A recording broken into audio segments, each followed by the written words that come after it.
That's what I want to do.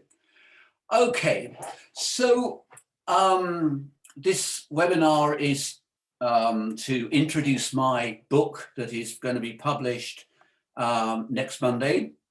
I do believe that some copies are out. I think somebody in Holland had a copy delivered last week, but the official publication date is next Monday. And what I wanted to start with really was with some thanks and acknowledgements. Although it's my name on the title or on the title page of the book, and I'm the author, I had a lot of support in doing the work that went into writing this book, and lots of people were involved in that.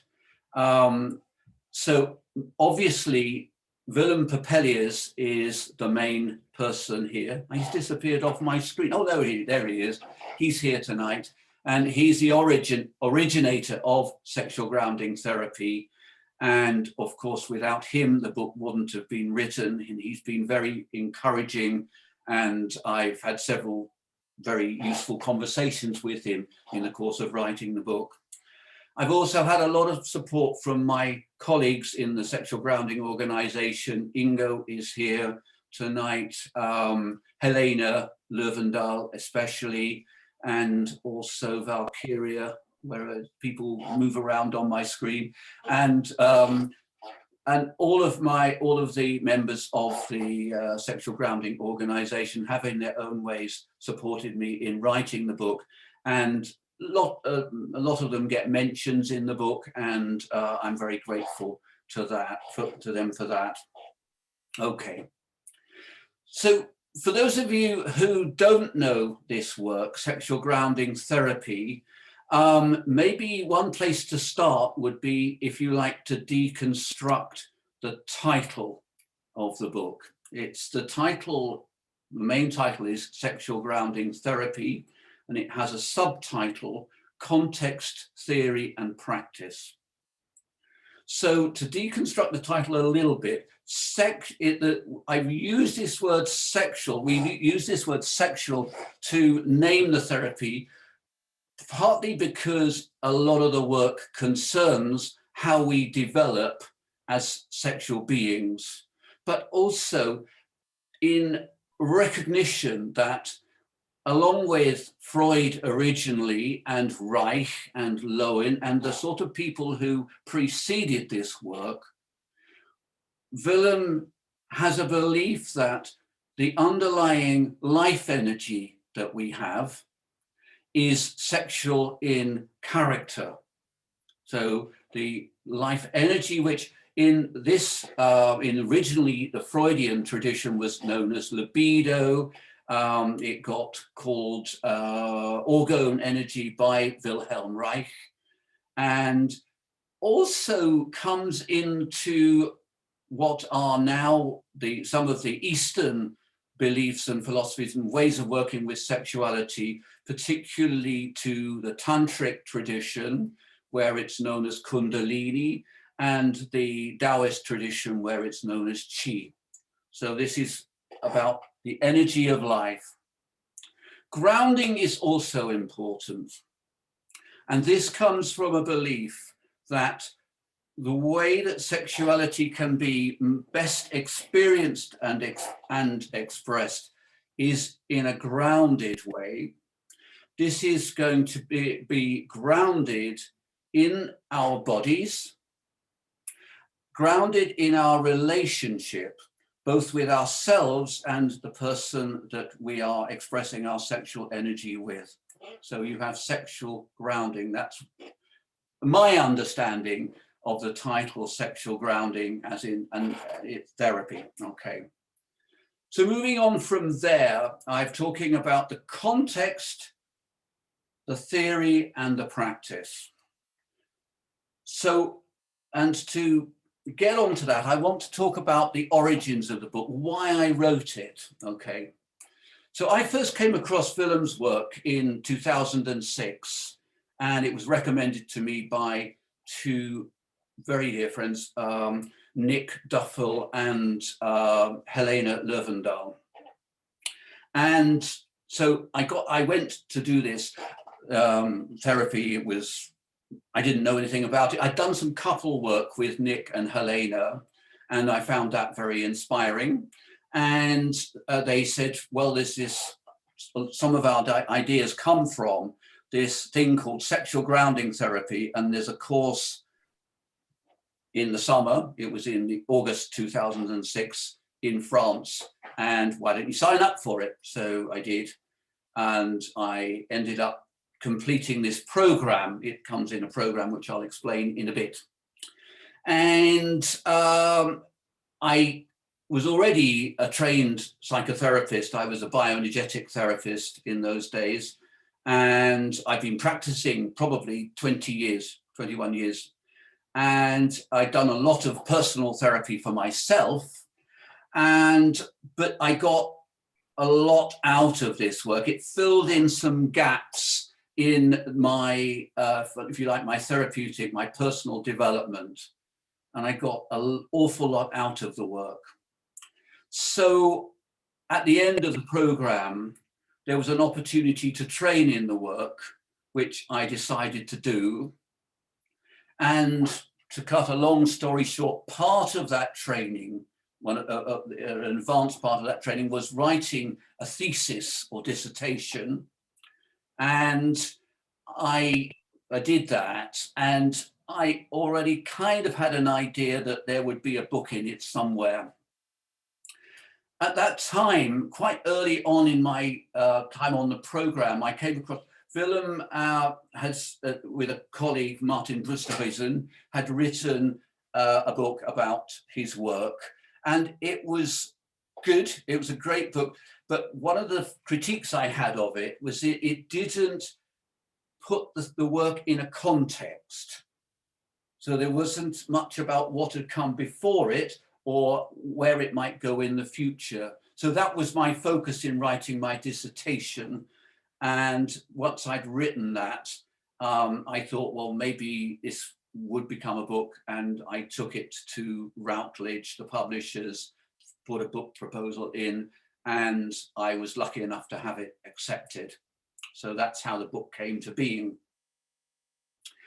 Okay, so what I want to do is to describe what's in the book. Okay, so and for that, I need to come back to the second part of the title, which is context, theory, and practice. And this is mainly what the book does. So I decided to put the work into a historical context. In other words, to look at how sexuality had been thought about throughout history, to go right back to primitive times, to think about how people were thinking about sexuality, what people did if they were having difficulty in their sexual relationships, where they might go to for help. This wasn't an exhaustive exploration. In my research for this, I came across a couple of things. There was a book by a guy called Foucault, Michel Foucault. I don't know whether people have heard of him. He's a French philosopher. And it's called A History of Sexuality. It runs to 3 volumes, and it took him, I don't know, 15 years to write it. And I thought, well, I don't want to go there. That's too much for me. I just want a broad brush approach. Okay. So, and there's another whole series of books about sexuality and history, which I reference in my book. If you're interested in that amount of detail, then you can, by all means, go and look at them. I wanted to just take a broad approach. So I went back to sort of pre-Christian times and was looking at maybe how sexuality would have been approached and dealt with. And to do that is kind of difficult because up to the in pre-history, a lot of stuff was oral, it wasn't written down. So the way that we have of getting at that, and the way that a lot of anthropologists used, particularly people like Malinowski, was to look at indigenous cultures and to see how they related to sexuality, how they handled sexual difficulties, how they supported themselves. And so I go into a bit of that in the book. I also look at the rise of Christianity and what they call the Abrahamic religions, the Christianity, Judaism, and Islam, and the effect they had on sexuality, sexual expression, sexual experience. And what you'll notice about all of those religions is that they're all patriarchal, and that makes a lot of difference. I'm not going to go into detail about that, but I write quite a bit about that. So then I start to look at, well, how did people get help and advice with sexual problems? And if you have one of the places people went to with problems generally was the church in Christian society. The difficulty there was that the church didn't tend to be very, how shall we say, supportive of the pleasurable aspects of sexuality. So you might not get too much help there. So then I bring in people who's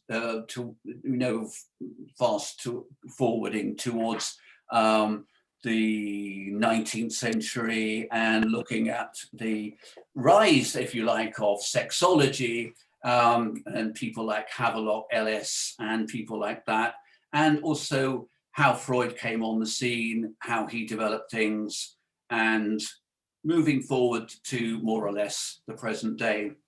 So that's that section. The next part of that section, I bring in Willem himself. I don't give a biography of Willem, but I look at the history of how he developed sexual grounding therapy. And I think one of his influences was Alexander Lowen.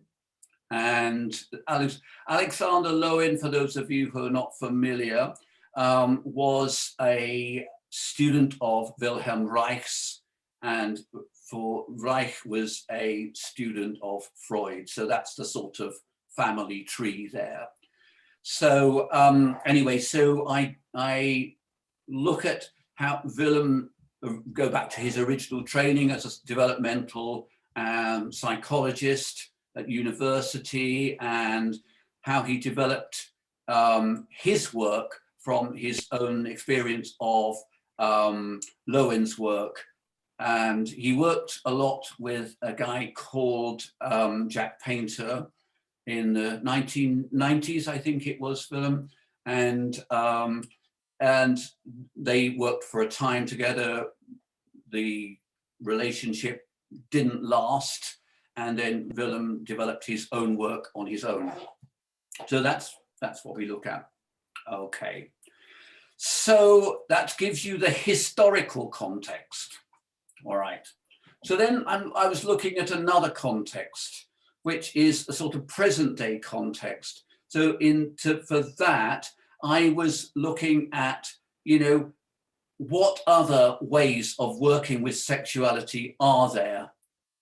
And I divided this into two sections, one of which was a psychotherapeutic focus. And for that, I looked at three main streams of psychotherapy, which were like psychodynamic, humanistic, and cognitive behavioral, and looking at how each of those schools of thought handled sexuality. And then I looked at more non-mainstream ways of working with sexuality. So for that, I looked at what was Jack Painter's way when he split off from Willem's work. He founded something called pelvic heart integration. So I look a bit at that. I'm also looking at Tantra, which is another way people work with sexuality and enabling people to have fulfilled sexuality. I looked at sex coaching, and I looked at somatic sex education. And I think those were the main fields I looked at. So I did what I was looking to do in both of those sections, both the psychotherapeutic section and the non-mainstream section, was to look at how any of these other ways of working with sexuality were similar and how they were different to sexual grounding therapy. So then we put the work into a historical context, and we've got it in a present context. What else is around? Again, this is not, none of this is exhaustive. There are lots of ways of working with sexuality, and you know, I didn't do a complete survey of everything that's around, but I picked some representative samples there. It seemed useful to me. So then comes the theory, and that was a big section of the book. So several things to say about the theory in brief. Okay, the first is, it is in no particular order, it's a stage theory, a developmental stage theory of the evolution of sexuality as we develop as sexual beings throughout our lives. And this is one of the things that's unusual and maybe even unique about Willem's work, is that in traditional psychotherapeutic theory, say Freud had an idea of psychosexual developmental stages, which basically goes on until you become adolescent, by which time the development is said to be complete, and then you are, whatever else happens after that is going to be influenced by all those things that happened when we were young. There are some theorists who also extend the developmental theory throughout a lifetime, notably Erik Erikson. And I do reference that in my work, but Willem's is the only one that continues psychosexual development from birth to death. So, and that is something that's unique about it. So one of the things I do in that section on the theory is I look at how our sexuality does evolve according to the developmental stage that we're at, right through the, I think, is it 7 or, I never remember whether it's 7 or 8 stages, but you'll have to look it up in the book if you want to know exactly how many there are. And right through from our, when we become aware of our sexuality. Now, for Willem, that happens around what is known generally as the Oedipal phase of development, sort of 3, 4, 5, 6, you know, that sort of age. That is one of the first stages. Then we look at adolescence. Then we go up in sort of 10-year gradations up through, you know, 24 to 34, 34 to 44, etc., until you get to 74. Now, I recognize that these days people tend to live a lot longer than that, but you know, that is the stage of development. Okay, so that's one thing about the theory that needs to that's important. I use it to structure that section of the book. So within that, what you probably need to know is, well, obviously, what is different about the way Willem looks at sexuality. There are lots of ways, I don't have time to go into all of them, but one of the ones that I think is really important is in how he reworks what is known as the Oedipal stage of development. Hang on, Notburger is arriving. I shall let her in. In the traditional way of thinking about psychosexual development, there is this idea of an Oedipal conflict where the young boy wants to have sex with his mother and is forbidden by his father under threat of castration. I'm sort of exaggerating a little bit, but this is in the theory there. And so he has to give up his desire for his mother and incorporate the father into his psyche as a regulating superego, that original Oedipus complex. Willem's way of looking at it was a revelation to me when I came across it. I was kind of uncomfortable with that kind of idea, this ideas of things being forbidden doesn't come naturally to me. And so in Willem's version, it's much more kind of what I would call user-friendly. His idea is that in a well-balanced family, so a well-balanced man, I don't know, a man with self-awareness, self-confidence, whatever it is, in a sexually grounded man, we could say, has no reason to be concerned that his young son is curious about his wife because she's a different shape to him and has different genitals, etc., etc. So why would he be threatened by that? Why would he need to forbid it?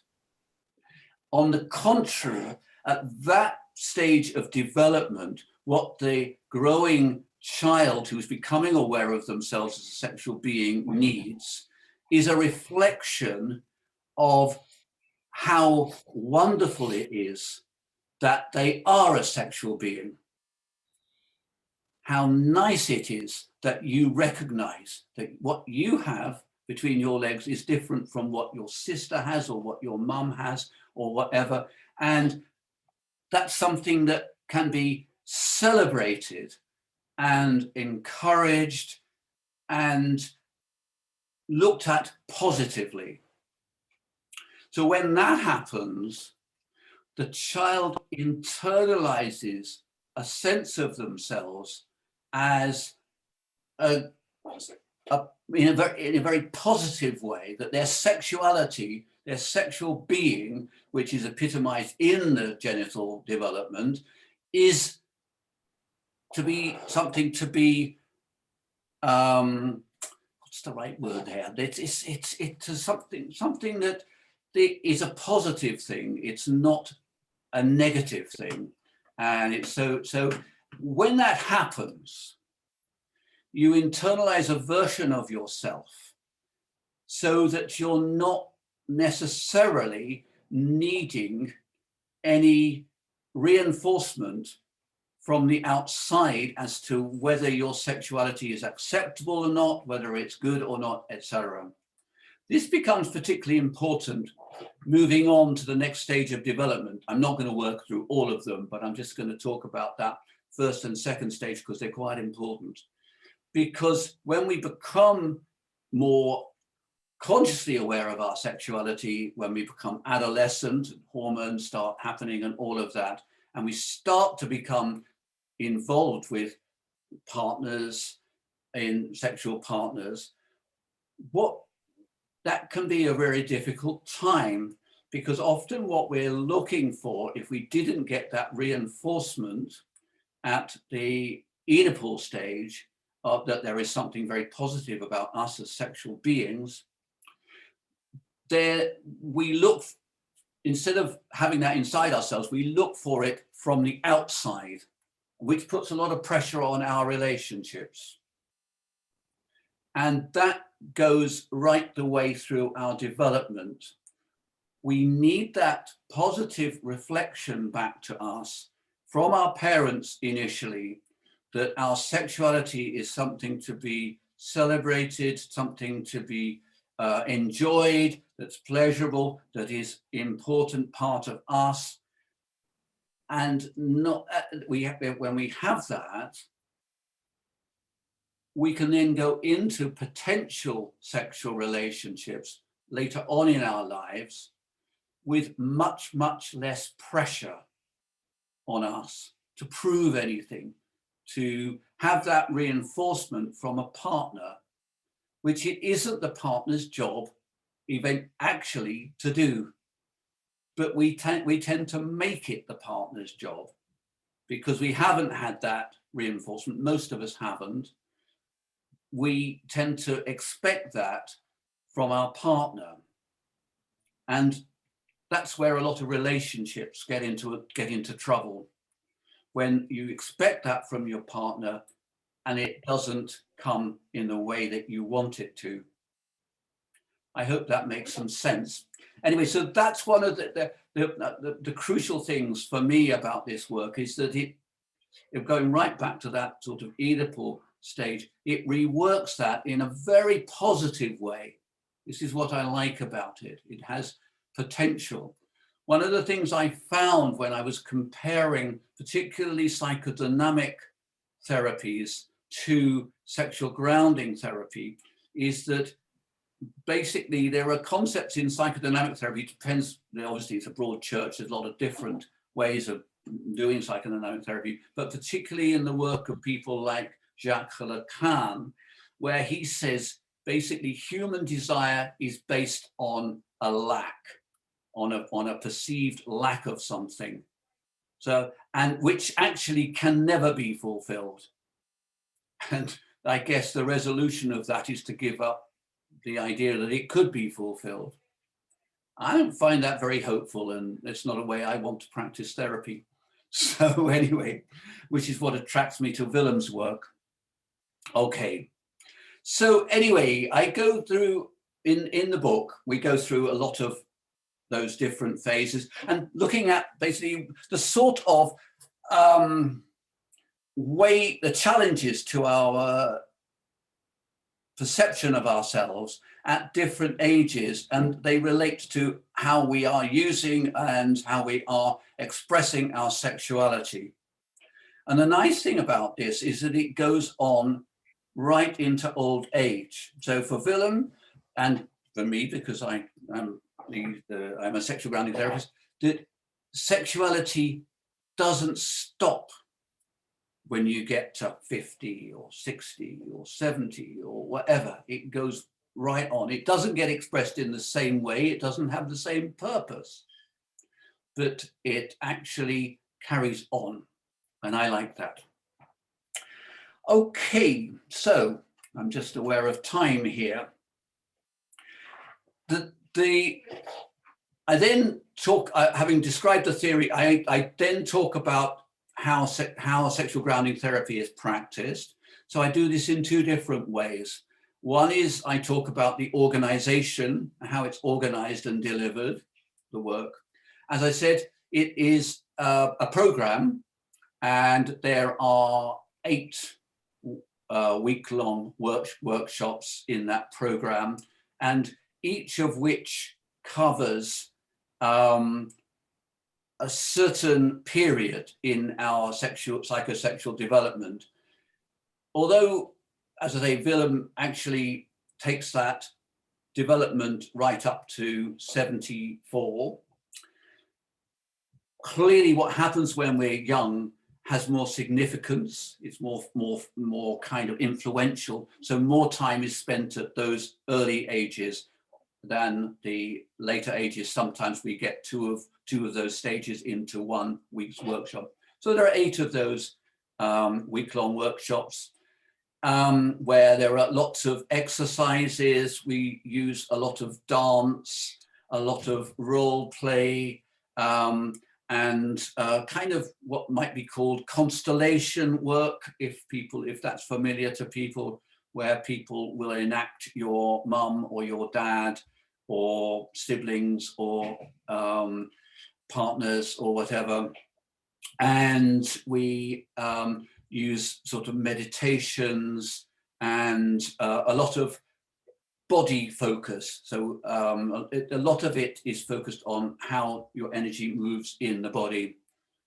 In between those, what they're called blocks of a week at a time, there are smaller groups, because this is done in quite large groups, maybe 20, 25 people.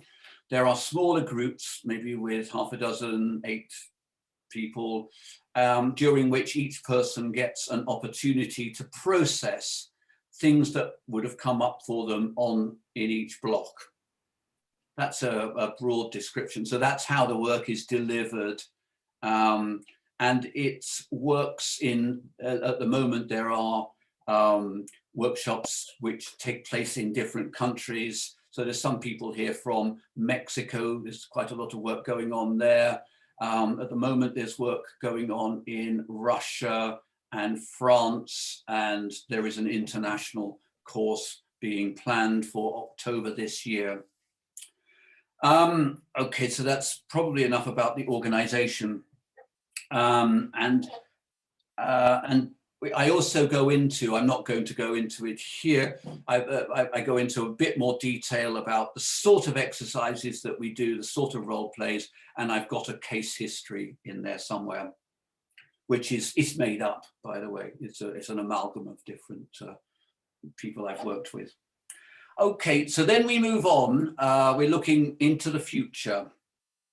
And in the future, I look in the future at 3 different areas. One is where this work might be going in the future.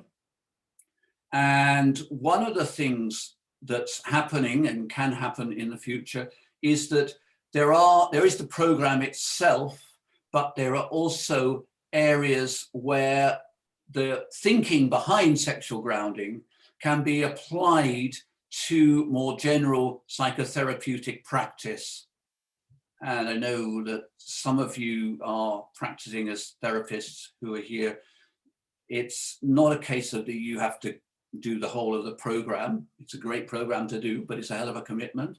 But some of the ideas can be useful. That idea about the Oedipus complex makes for a very good way of working with those kind of issues when they come into the therapy room, for example. I've written a paper about that, people in addition to the book. So if people are interested, I think it's on my website anyway. Okay, so that's one way that it can be developed. This one of the practitioners in France, her name's got out of my head. God, it'll come back to me. Veronique. She runs a lot of work with young people, which uses some of the philosophy behind sexual grounding. She works with people from sort of 18 to 35. So there are lots of developments in the work. It's not just the program itself. So another perspective for the future, I wrote a chapter on where sexual grounding fits in with society.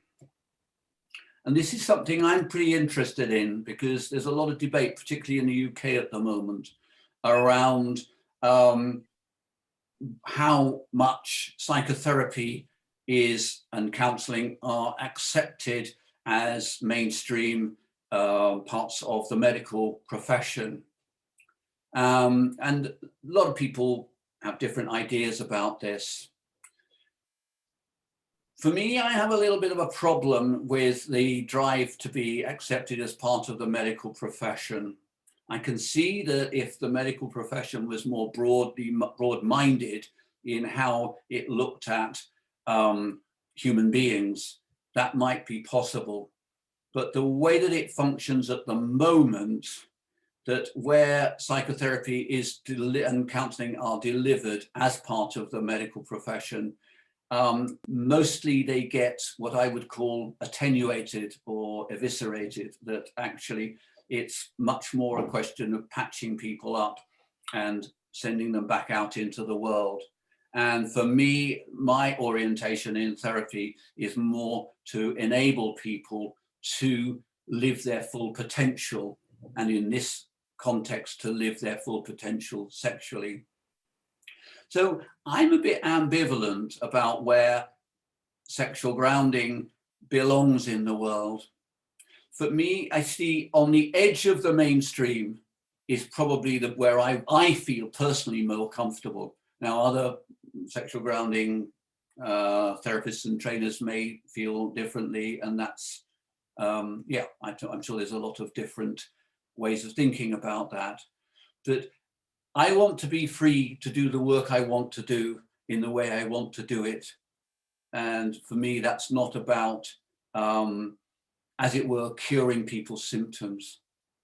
I want people to be the best that they can, to live the best life they can, to live the most fulfilling life that they can. And that for me means that we have to be on the edge. It is important, though, that we are accountable for the work that we do. I think that's important in all psychotherapy and counseling, so that, you know, I'm not arguing for a complete, you know, free for all or whatever, that we lose that sense of our own accountability. So that's where I write quite a lot about that. And the other thing, which I know Willem has a lot of energy for at the moment, is the relationship between sexual grounding therapy and science. And I write quite a lot about that. From my own perspective, I did a neuroscience degree after I trained as a psychotherapist, which is probably the different way around that some people might do it. So I have experience of science and of being a therapist. And I think it's a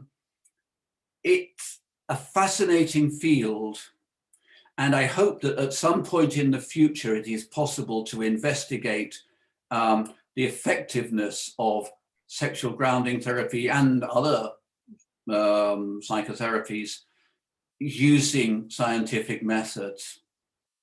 At the moment, however, I'm not holding my breath about that one, because mostly in the work that I read is that the ways of scientifically investigating therapy tend to focus on the therapies that can be easiest, what they call operationalized. In other words, you reduce it to a set series of interventions, which is going to be the same whoever does it. And again, that doesn't quite fit with the way that sexual grounding works, which of course there is a set program that we do, and there are beliefs that are important that we put into practice. But each individual practitioner works very much with their own energy. So it isn't necessarily going to come out the same twice. And at the moment, there doesn't seem to be a way using conventional scientific investigations that will cope with that. There are some exciting things, and I think one of the things I think Willem wanted to do, and I wanted to do when I was doing my neuroscience degree, was to put people through CT scans, or those magnetic scans, and imaging before and after they'd done really good therapy sessions. And I'm convinced intuitively that you would see a difference, even at a brain level or at a total physical level. Getting the funding to do that and getting people to give you access to that kind of equipment, that's another story. But anyway, I've put some useful things in there about the science. Okay, and that's about it. That's what I cover. All right. So finally, I'm going to round up in a minute because I want to leave some time for questions. This book is the result of quite a long experience of mine. You see, 2006 till now. I can't work it out in my head, but it's a number of years that I've been involved in this work. And I'd like to think that it will be not only useful if you're thinking of, or if you have done the program, there are some people here who I know have done the program in itself, but if you are working in this field and you work with sexuality, some of the ideas in the book, particularly about the role of parents in supporting us in our sexuality and what happens when we don't feel that support, it does open up some possibilities in working, say, with couples, which I do a lot of, and with individuals who are struggling. Most of the problems I come across in my work, I mean, I know I'm a bit of a specialist in sexuality and relationships, but most problems relate to that, sexuality and relationships. If you can get that right, most other things will sort themselves out, I think, in people's lives. And I see increasingly in my own practice, both with couples and individuals, it's just so painful where couples are needing from each other what they didn't get from their parents and getting resentful and angry and despairing when they don't get it. So a lot of my work is often in reorientating that need and saying, actually, this isn't something that your partner can give you. It's not their job to give it to you. There's a song, isn't there, somewhere? He makes me feel like a real woman. It's a nice song. I like it as a song, but it is not a man's job to do that any more than it is a woman's job to make their partner feel like a real man. It was their mum's and dad's job to do that. And often they haven't. And one of the reasons for that is that they didn't get it from their parents, and who didn't get it from their parents, who didn't get it from their parents. So a lot of this work is generational. In the program itself, we do bring that in. We use what we call generation lines. And that's a technique, I think, that gets used in constellation work as well. But it's exceedingly powerful in recognizing that it wasn't your mum's or dad's fault that they couldn't give you what you needed to make you a confident sexual being. Then there's a healing that can happen in that relationship. And there's also a healing that can happen in the couple relationship. Once you stop putting the pressure on your partner to confirm your sexual identity, as we call it, then it lightens up the pressure in the relationship. Okay, I realized I've talked quite a long time. I don't know how people are for time, but I'm happy to go on a little bit. Do people have any questions? And if you do, unmute yourself and ask whatever you would like to ask.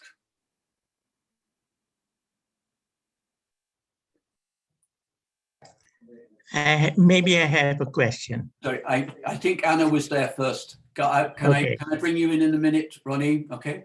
Yeah. Anna. I actually have a very practical question. Just Please. What's the best way to get hold of the book? Is it on Book Depository or? There's two ways you can do it.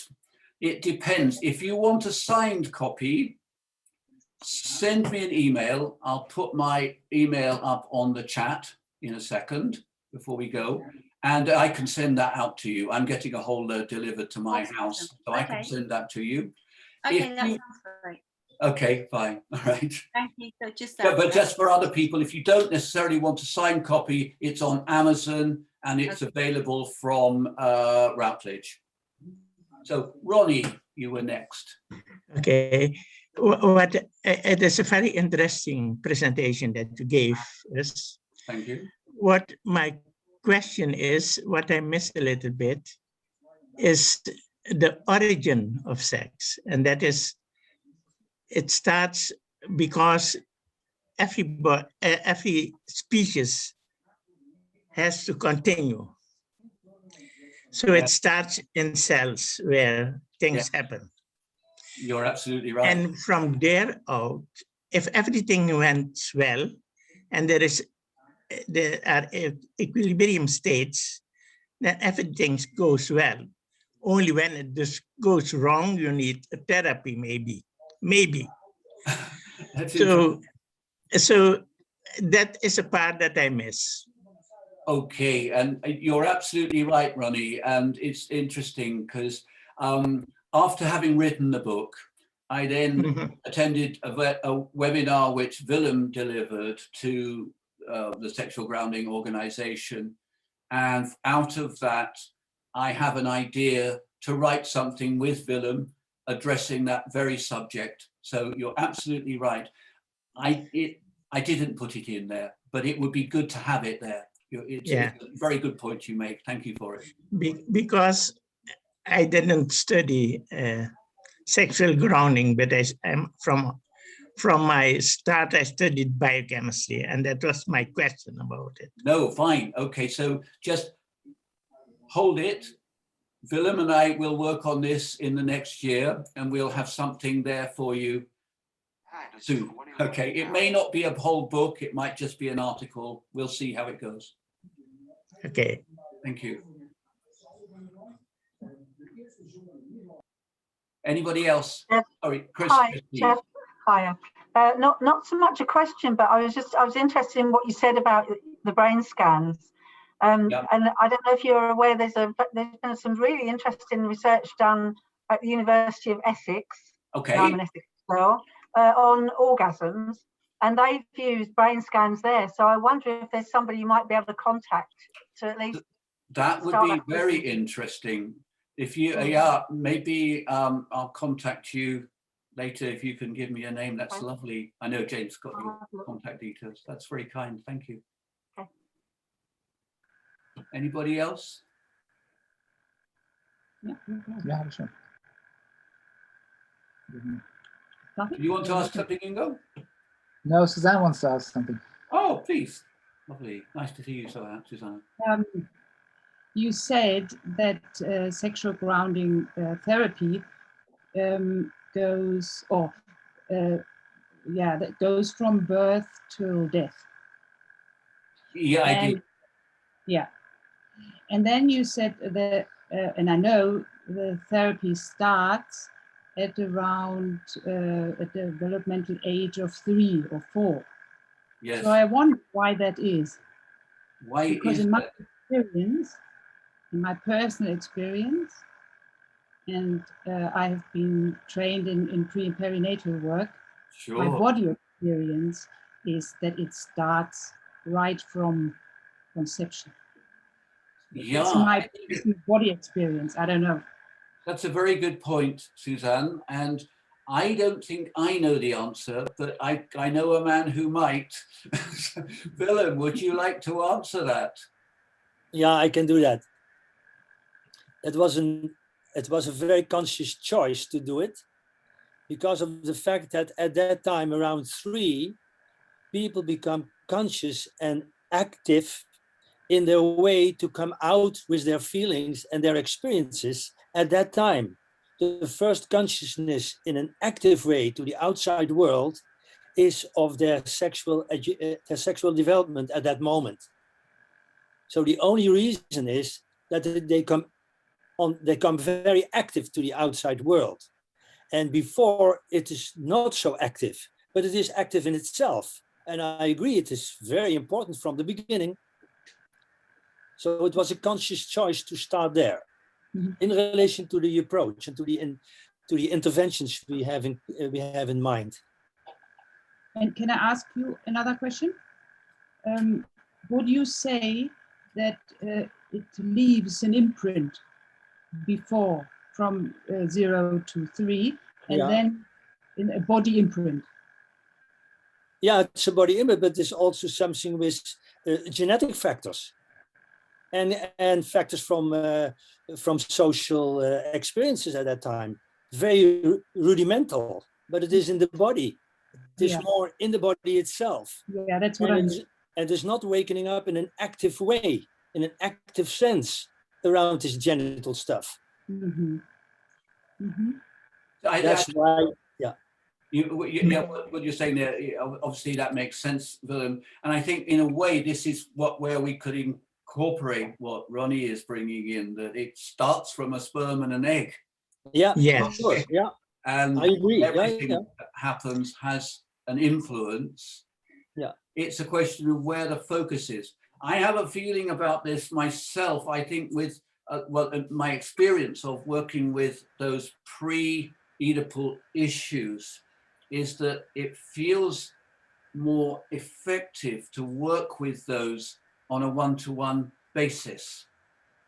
And I say that there's all sorts of reasons for that, but I think at that early stage, the primary relationship is with the primary caregivers. It isn't social, but at that Oedipal stage, things start to get more social, and that's why it's more appropriate to a group setting. I know that there are other people who do work on that stuff in groups, but that's my instinct there. Jeff, may I say something about it? If you want, Because I think it starts when the spermatozoa meets the egg cell. that's But right. then at that moment, there are no brains yet. No, But it is part of the energy that is becoming, the sexual energy is starting there, I think. And then it continues ripening later. you're absolutely right. So it's useful, and that this is what's exciting about Willem's focus at the moment, and I'm quite excited by that. I can make another remark to the wife of Ingo. The mirroring process goes back before the 3 years very often. When we do the exercises, people regress for a moment, and elements in the mirroring process refer to an earlier stage, because the mirroring starts immediately after birth. Absolutely. Yes, and in my experience also in the subgroups, for example, in the processes, you very often get regression that goes beyond the 4 years. Yeah, you're right, Ingo. Yeah. In that direction, you know, much earlier, Yeah. pre-verbal. So in terms of the processing of the work, we in fact do start earlier, but not with the structures that are presented in the blocks. Thanks, Ingo. That's useful.